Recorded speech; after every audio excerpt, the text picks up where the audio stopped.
ओम नमः शिवाय। प्रभु जी, आज की कथा है महाभारत श्रृंखला में सभा पर्व एपिसोड संख्या 72। अभी तक आपने सुना द्रौपदी का चीड़हरण। अब कथा आगे।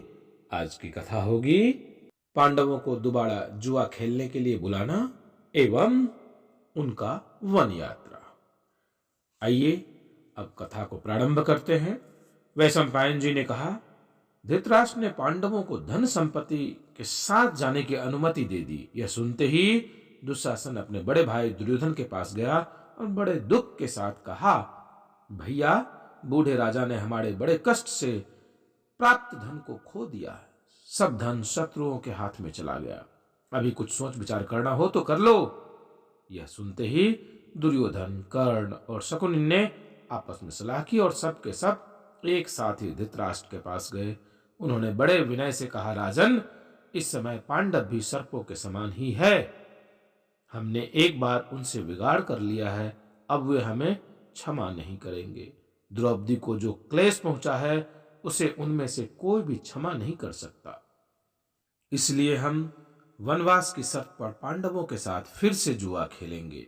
जुए में जो भी हार जाए, हम या वे 12 वर्ष तक मृगचर्म पहनकर वन में रहेंगे और 13वें वर्ष किसी नगर में इस प्रकार छिप कर रहें कि किसी को पता न चले। यदि पता चल जाए तो फिर 12 वर्ष तक वन में रहें। इस शर्त पर आप फिर जुआ खेलने की आज्ञा दे दीजिए।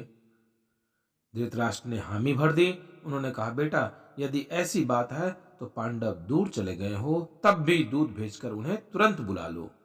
वे आ जाएं और फिर इसी शर्त पर खेल हो।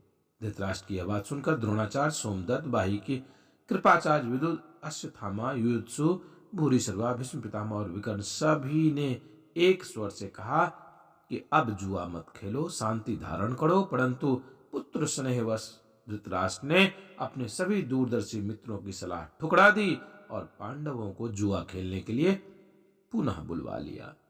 यह सब देख सुनकर धर्मपरायणा गांधारी अत्यंत शोक संतप्त हो रही थी। उन्होंने अपने पति धृतराष्ट्र से कहा, स्वामी, कुल कलंक दुर्योधन को त्यागना ही श्रेयस्कर है।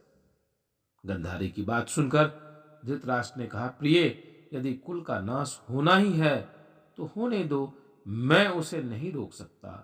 अब तो दुर्योधन और दुशासन जो चाहे वही होना चाहिए। पांडवों को लौट आने दो, मेरे पुत्र फिर उनके साथ जुआ खेलेंगे। राजा धृतराष्ट्र की आज्ञा से प्रतिकामी पांडवों के पास पहुंचा। युधिष्ठिर भाइयों के साथ पुनः लौट आए। शकुनि ने धर्मराज को संबोधन करके कहा, राजन, हमारे वृद्ध महाराज ने आपकी धनराशि आपके पास ही छोड़ दी है, इसमें हमें प्रसन्नता हुई है। अब हम एक दांव और लगाना चाहते हैं। यदि हम आपसे जुए में हार जाएं तो मृगचर्म धारण करके 12 वर्ष वन में रहें और 13वें वर्ष किसी नगर में अज्ञात रूप से रहें। यदि उस समय कोई पहचान ले तो 12 वर्ष और भी वन में रहें, और यदि हम आपको हरा दें तो द्रौपदी के साथ आप लोग मृगचर्म धारण करके 12 वर्ष तक वन में रहें और 13वें वर्ष अज्ञातवास करें। यदि उस समय कोई पहचान ले तो पुनः 12 वर्ष वन में रहना होगा। शकुनि ने उनकी स्वीकृति पाते ही छल से पासे डाले और युधिष्ठिर से कहा, लो, यह दाव मैंने जीत लिया। जुए में हारकर पांडवों ने कृष्ण मृगचर्म धारण किया और वन में जाने के लिए तैयार हो गए।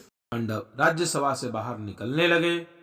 भीमसेन ने चलते हुए कहा कि मैं दुर्योधन का, अर्जुन कर्ण का और सहदेव शकुनि का नाश करेंगे।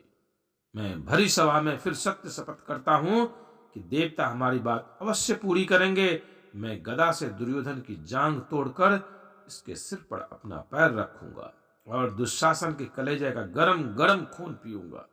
अर्जुन भी बोल उठे, भाई भीमसेन, आपकी अभिलाषा पूर्ण करने के लिए अर्जुन प्रतिज्ञा करता है कि वह संग्राम में कर्ण और उसके सारे साथियों का संहार करेगा। सहदेव ने कहा, अरे कंधार के कुल कलंक, जिन्हें तुम पासे समझ रहे हो वह तेरे लिए तीखे बाण है। मैं तेरा और तेरे संबंधियों का अपने हाथों सत्यानाश करूंगा। पांडव इस प्रकार और भी बहुत सी प्रतिज्ञाएं करके राजा धृतराष्ट्र के पास गए। युधिष्ठिर ने कहा, ताऊ जी, मैं वनवास के लिए जा रहा हूं। विदुर ने कहा, पांडवों, आर्या कुंती राजकुमारी कोमल शरीर और वृद्धा है।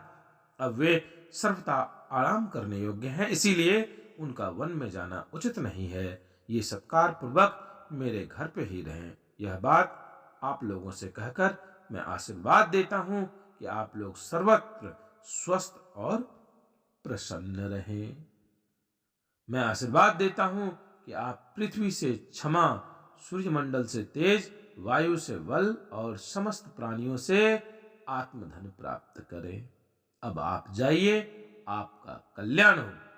राजा युधिष्ठिर विदुर जी की बातों को सिर आंखों चढ़ाकर भीष्म पितामह और द्रोणाचार्य को प्रणाम करके वनवास के लिए चल पड़े।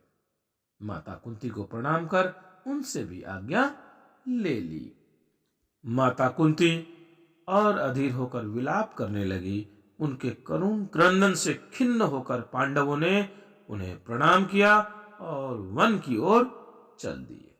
विदुर जी ने कुंती को देव की प्रबलता समझाकर शांत किया और स्वयं अत्यंत आर्चित से धीरे धीरे उन्हें अपने घर को ले गए।